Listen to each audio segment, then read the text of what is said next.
Hello বন্ধুরা, কেমন আছো সকলে? নিশ্চয়ই ভালো আছো, আর আমিও ভালো আছি। দেখো, আজকে নতুন একটা রেসিপি নিয়ে হাজির হয়েছি। নতুন রেসিপি মানে আমি হাজির হয়েছি, রেসিপি নতুন নয়। আজকে রান্না করব আমি, মানে আজকে রান্না করেছি তার কারণে ভাবলাম ভিডিওটা করে তোমাদেরকে একটু দেখাই। সবাই তো এটা খায় এবং সবারই বেশিরভাগ মানুষই এটা পছন্দ করে। সেটা হলো মুড়িঘণ্টর ডাল রান্না করব। বড় কাতলা মাছের মাথা দিয়ে মুড়িঘণ্টর ডাল। তা দেখো, ডালটা আমি ভেজে নিয়েছিলাম, ভেজে নিয়ে আলাদা প্রেশার কুকারে সেদ্ধ করতে বসিয়ে দিয়েছি। দেখো, মুগের ডাল দিয়েই তো মুড়িঘণ্ট ভালো হয়, কিন্তু দেখো আজকাল তো মুগের ডাল সবাই খেতেই চায় না, অনেক গ্যাস হয়। তা আমি করেছি কি, মুগের ডালের সাথে কিছু মুসুরির ডাল ভাজিয়ে নিয়েছি। কিছু মুসুরির ডাল দিয়ে আর মুগের ডাল একসাথে করে ভেজে নিয়েছি। ভেজে সিটি দিয়ে নিয়েছি, 2-3টে সিটি দিয়ে নিয়েছি। আর এবার মাছগুলো ভেজে নিলাম। কাতলা মাছের মাথা ছিল, বেশ বড়ই ছিল মাথাটা, আর তাজা মাছ কালকে এনেছিল। তাই ভাবলাম যে আজকেই, মাথা অনেক দিন থাকলে না একটা কেমন একটা গন্ধ হয়ে যায়, তাই ভাবলাম যে আজকে করে। আর দেখো যে ওর যে ফুলকোগুলো ছিল ওগুলো না আমি খুব ভালো খাই, তো ওগুলো আমি ফেলি না। তাই এরকম ধরো কোনো চচ্চড়ি হোক বা এরকম মুড়িঘণ্ট ডাল ঝাল হোক, ওগুলো ভেজে দিয়ে দিই, ভালোও লাগে, খেতেও ভালো লাগে। মাছটা সব ভাজা হয়ে গেছে, ডাল সেদ্ধও হয়ে গেছে। এবার তেলের পরে একটু ফোড়ন দিতে হবে। তা তেল অল্পই আছে, তেল দিব, আর একটু তেল দিব। দেখো, দিয়ে দিলাম জিরে, তেজপাতা, শুকনো ঝাল। এটা একটু ভাজা হয়ে গেলে, বেশ একটু কালো কালো হয়ে আসলে তারপরে দেব মশলা করে রেখেছি, কিন্তু বেশিরভাগ গুঁড়ো মশলা আর আদাটা বাটা। তো এতে দিব হচ্ছে আদা, জিরে, শুকনো ঝালের গুঁড়ো একটু, আর আছে একটু গোলমরিচের গুঁড়ো আমি একটু দিই, একটু ঝাল ঠাল কিছু হলে একটু গোলমরিচের গুঁড়ো আমি দিই। সেটাই করে রেখেছি, মিশিয়ে রেখেছি। এবার ওই মশলাটা দিয়ে কষিয়ে নেবো। এই দেখো, মশলাটা রেডি করা আছে। একটু জল দিয়ে রেখেছি, যাতে গুঁড়ো মশলা তো, গুঁড়ো মশলায় জল না দিলে পুড়ে যাবে, তাই আমি আগের থেকে একটু জল দিয়ে রেখেছিলাম। দিয়ে এবারে দেখো ভাজা মাথাগুলো দিয়ে দিলাম, দিয়ে একটু ভালো করে কষিয়ে নেব।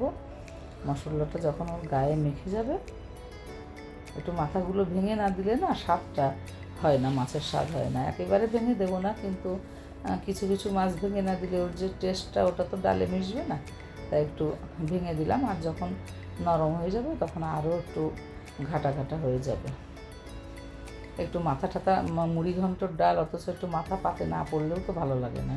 এই জন্য একেবারে ভেঙে করে দিই না, যাতে একটু একটু আস্তও থাকে, আবার একটু গলা গলা থাকে, মাছের টেস্টটা যাতে ডালের ভিতরে ঢোকে, এই কারণে এভাবেই দিই আমি। ভালো করে কষিয়ে নেব।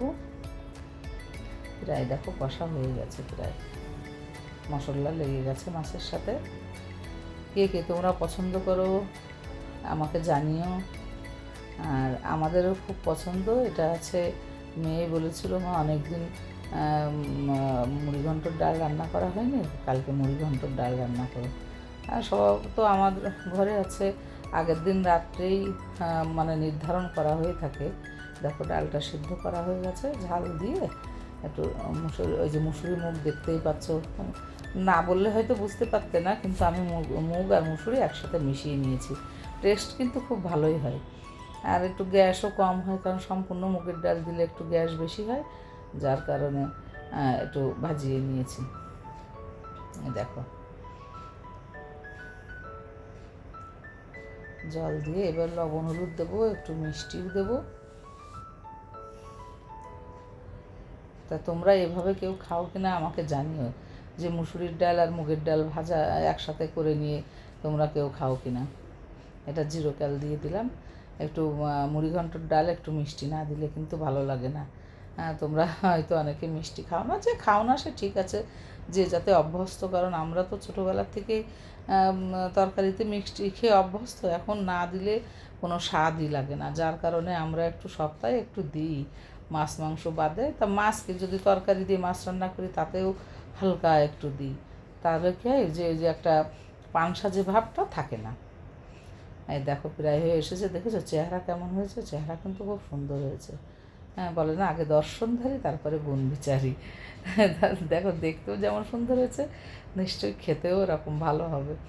খেয়েছিও, এবার একটু গরম মশলা ছিটিয়ে দিলাম, ব্যাস হয়ে গেছে, আর কিছু লাগবে না। এতে কিন্তু পেঁয়াজ রসুন কিছুই দেয়া না, আর মুড়িঘণ্ট ডালে আমরা পেঁয়াজ রসুন দিই না। দেখো হয়ে গেছে।